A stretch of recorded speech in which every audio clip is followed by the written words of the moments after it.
take first question here in the front row. Hi, Klay. Steve said you're day-to-day, but just to ask you directly, do you think you'll play in Game 3? It'll be a game time decision, but for me personally, it'd be hard to see me not playing. So hopefully I'll feel much better tomorrow and be a go for tip-off. John Dickinson, 95.7 The Game. Just to kind of follow up on that, what would the training staff have to say to you to where you wouldn't play? Is it entirely in their hands, or would it also, how strong of a case would you make to go at that point? Obviously, I'll do anything I can to be out there, but it's all in their hands, and if there's any pain, it would be a no-go just because of the position we're in. You know, this could be a longer series, so there's no point in trying to go out there and re-aggravate it and potentially keep myself out of the whole entire finals instead of just one game. So, like I said, it'll be a game-time decision, but I really want to be out there. And just how's the pain level for you now, and were you able to do anything this morning other than just some of the shooting we saw? Oh, it's much better than it was Sunday night, so hopefully the same progress will be made, and I'll be moving like my normal self tomorrow, but pain level wasn't too crazy at all. Mark, next row. Klay, Mark Schwartz, ESPN. People like Boogie and Steph have never remembered seeing a box-and-one in the NBA until Sunday night. What did you think of that defense? Steph called it disrespectful and janky. I mean, I didn't mind it because we ended up winning the game, so and Andre got a great look there at the end for the dagger, so I don't think it was the best strategy because we did get open looks, but we didn't score too well in those last 6 minutes. But that doesn't matter because, like I said, we made the buckets when they needed to be made the most. Front row on your right. Anthony Sutter with The Athletic. Klay, can you just take us through the play where the injury, it seemed to begin the discomfort when you kind of did the splits there, and then you still played through it, and when did you kind of start feeling the pain where you couldn't play? I mean, I anticipated getting hit, which I probably shouldn't have done, so I landed awkwardly. Just kind of tweaked my hamstring, and when you're moving, it's all good, but right when you stop moving around, it just really tightened it up on me like a knot, and I couldn't really get any full motion anymore.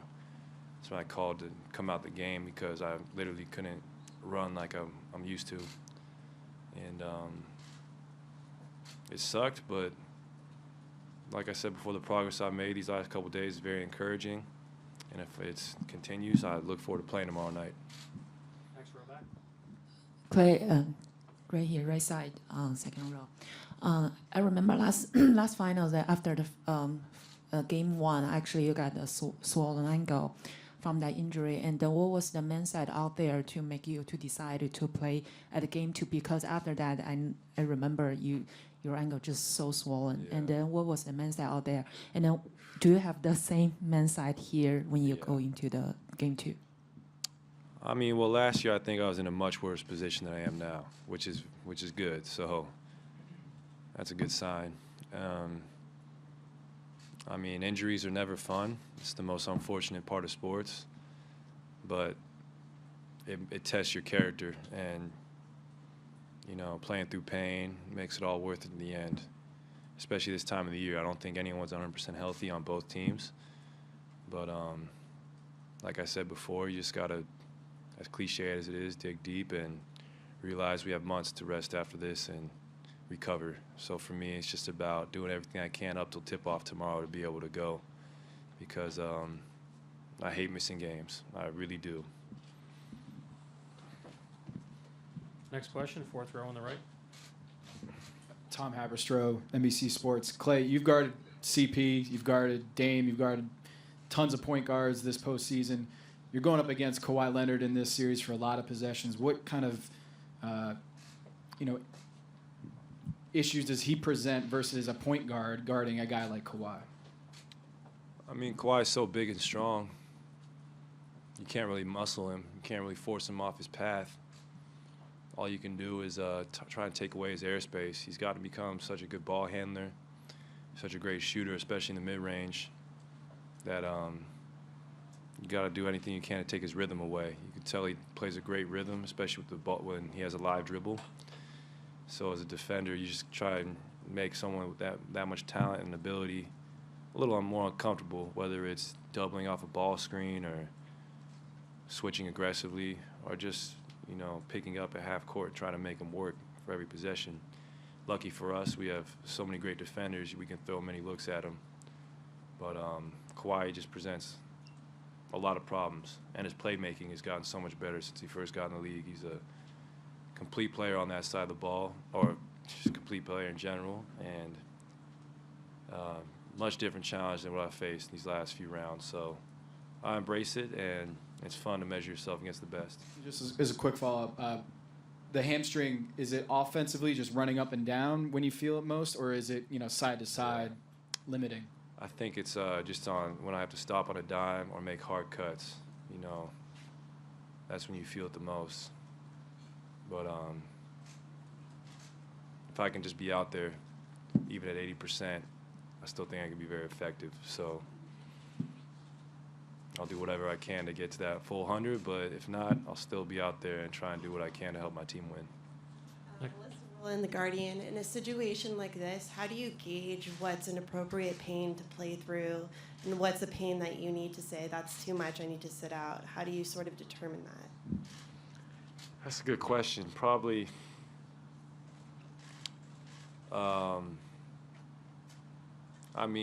if you only feel it on a couple moves, you're fine. But if you feel it every step of the way, that's not a good sign. And I do not feel it with every move I make, only on certain ones. So you can kind of play through that.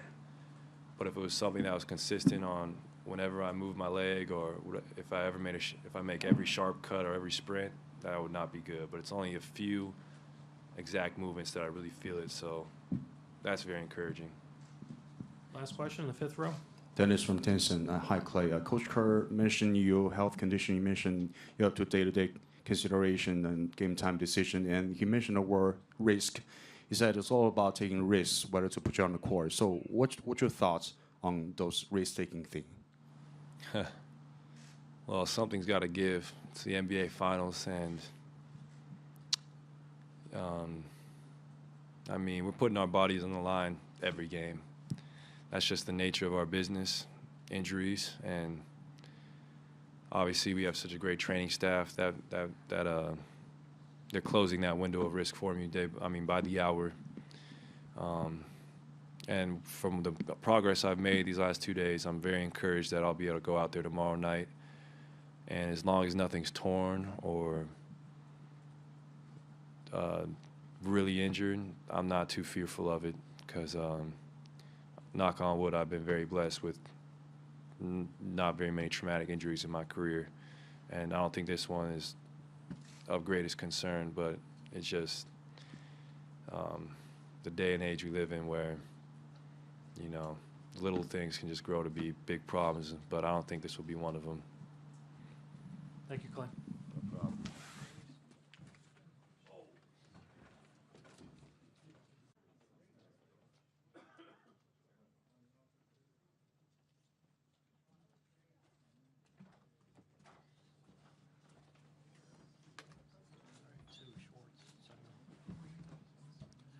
Mark, first question here in the second row. Steph, Mark Schwartz, ESPN. You referred to the box and one that the Raptors threw at you as a janky defense. Steve was wondering what exactly that janky is defined as. I think we all are. And what did you think of the fact that they threw it at you, and how did it work? I don't know. That's I don't even know, a little Southern North Carolina slang. I probably just pull out my back pocket. It sounds right. I don't really know what the true definition is. But anyway, it was obviously innovative and unexpected in terms of a defense you haven't seen in a while. But there are obviously things that we could have done differently to try to create better shots. Every possession they threw at us, whether it's me off the ball or with the ball in my hands or, working around other guys. But at the end of the day, that fourth quarter was just kind of weird overall with the pace and lack of scoring. We played amazing defense, and that gave us, you know, that cushion to close the game out and sustain that lead, even though we weren't able to create, you know, much offense in those last 6 minutes. But we'll be prepared for what they throw at us, you know, going forward in this series, and just got to be able to adapt. That's pretty much what the finals is about at this stage, where you got to expect to see literally anything and a lot of desperation in certain moments of games when you know, when they make those type of calls. So we'll be ready for whatever. When's the last time you saw a boxing one in the NBA? I honestly can't remember. Probably last time I saw was when I had a Wildcat jersey on, though. Next question in the back. Josh Peter with USA Today Stuff. How would you regard your role as a leader right now, especially at times when you're playing without KD and Klay? How do you stabilize things or help stabilize things? Nothing changes. Stay consistent with my approach every year, whether it's in training camp or in the finals and everything in between. Just trying to boost confidence, create the right perspective going into each game, and we do it by committee. There's a lot of different, you know, voices that we have that we rely on. You know, myself, Draymond, Sean, Andre, even K when he's able to, you know, provide his input, even, you know, when he's injured and going through his rehab and stuff like that. So we all just understand the moment, and we're very locked in and focused on adapting, you know, to the circumstances that are thrown at us right now with, you know, a lot of injuries and kind of uncertainty of, you know, even who's going to be able to play. So we've been through a lot, had a lot of different experiences. This is just, you know, adding to that book. So we got to be ready. Fourth row on your right, Steph. Logan Murdoch, NBC Sports Bay Area. You kind of just touched on it with the injuries, but you guys have, you know, lost Kevin. Klay's questionable, and, you know, Andre was going through his stuff. How have you guys been able to overcome these types of injuries throughout the postseason? It's just a continuation of kind of what I talked about after the game, after game two. It's just everybody being ready. The way that we play, I think everybody feels involved on both ends of the floor and has an opportunity to impact the game.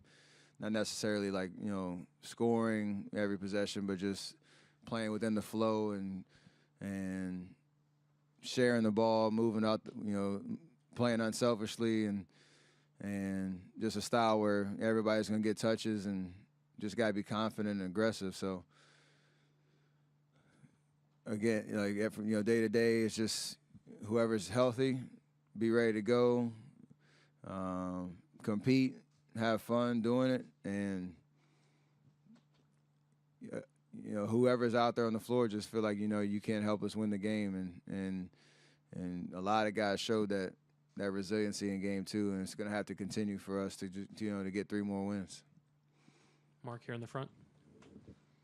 Hey, Steph, Mark Medina, Bay Area News Group. Andre was saying the other day that one of his sources of motivation was to protect your legacy, and from his perspective, he felt like there's peers that are jealous of what you've accomplished, and I was wondering what your perspective on that issue is.